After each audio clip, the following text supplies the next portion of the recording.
On the way back from Lewis's funeral, my mom told me to start packing. She waited until the day before we left to tell Edie.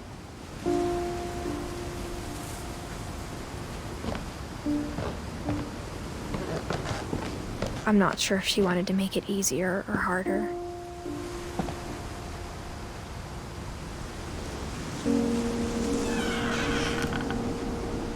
I wish we'd stayed.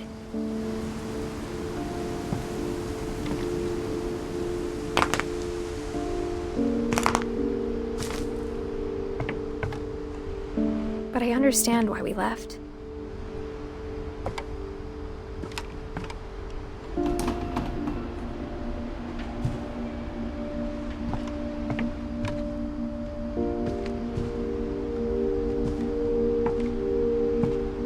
My mom ended up leaving everything behind.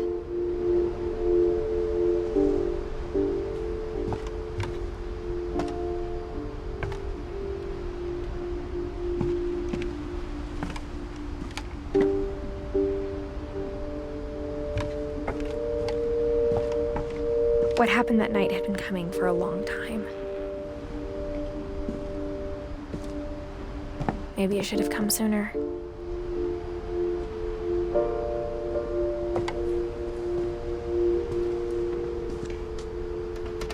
But it had to end one way or another.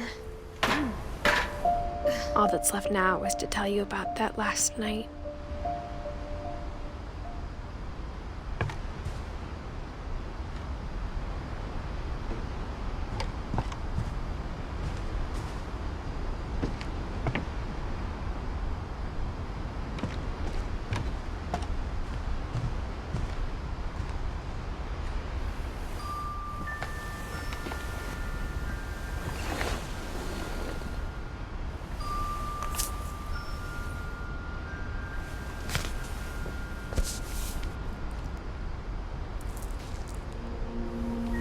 That whole last day, Edie just watched us pack and didn't say a word. Until supper, when she raised her glass and said, "To our final night together, and all our final nights apart." Grandma, you know what I said about alcohol.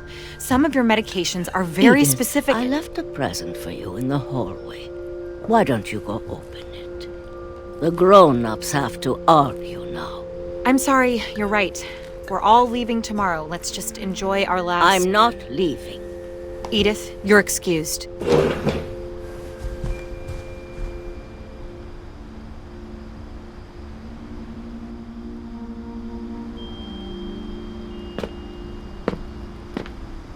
The power had been shut off that morning, but Edie always had plenty of candles.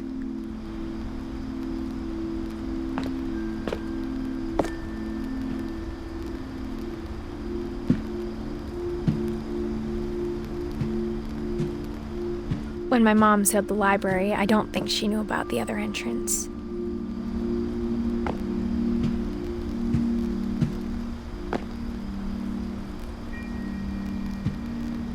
Or that Edie had a key to it.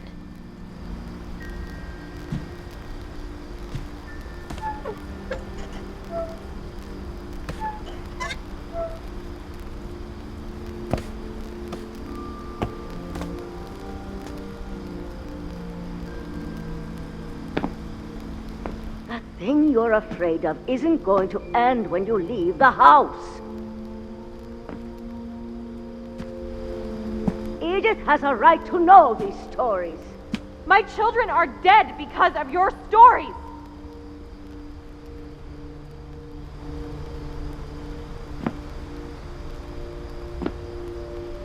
I think it's best if Edith and I leave tonight.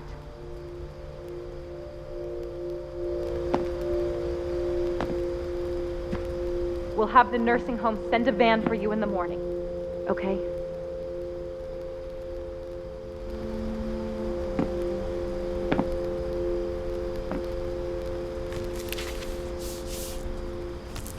Dear Edith, there's so many stories I wish I could tell you, but there's only time for one.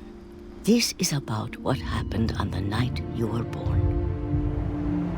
That night, The tide went way, way out.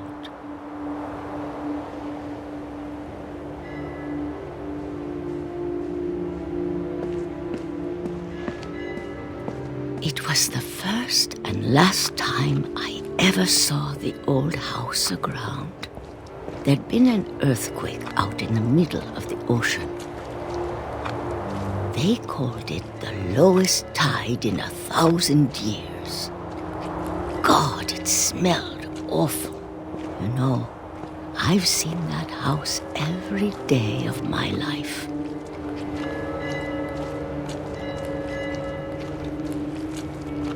But I never thought I'd go back to it.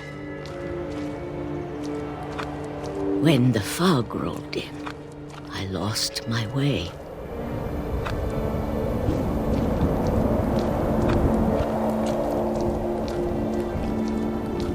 I got turned around.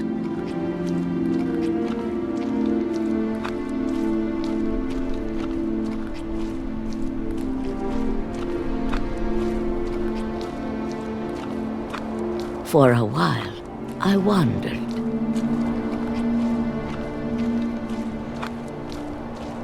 I started seeing things.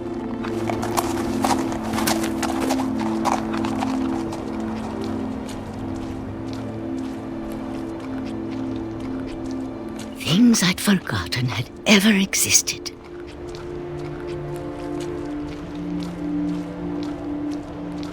But when I saw them, they felt like old friends.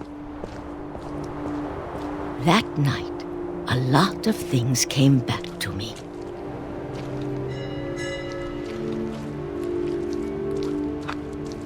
Or maybe I came back to them.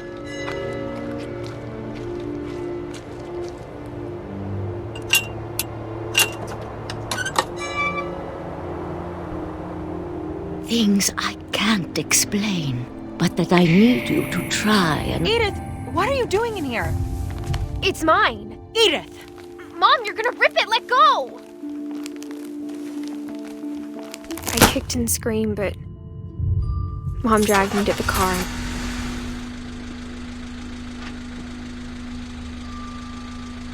I never saw Great-Grandma Edie again.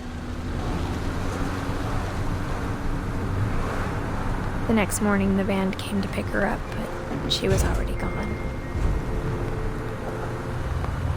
After that, we moved around a lot.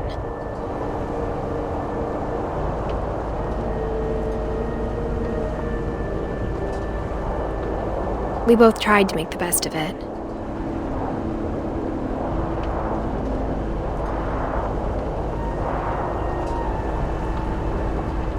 A few years went by.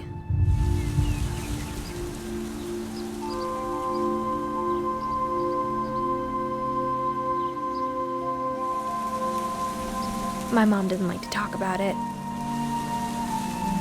but she started getting sick a lot. The rest happened pretty quickly.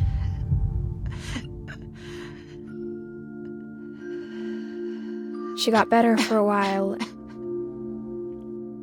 and then she didn't. And then I was alone. The last Finch left alive.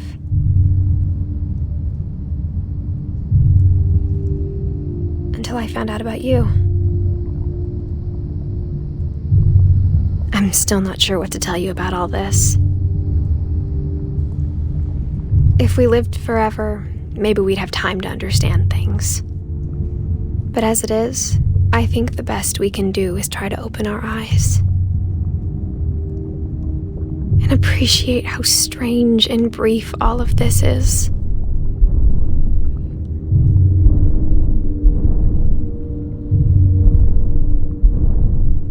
This journal was supposed to be for you. But now I hope you'll never see it. I just want to meet you and tell you all these stories myself.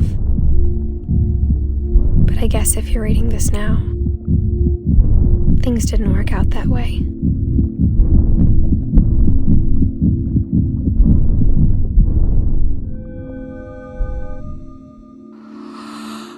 This is where your story begins. I'm sorry I won't be there to see it. It's a lot to ask, but I don't want you to be sad that I'm gone. I want you to be amazed that any of us ever had a chance to be here at all. Good luck.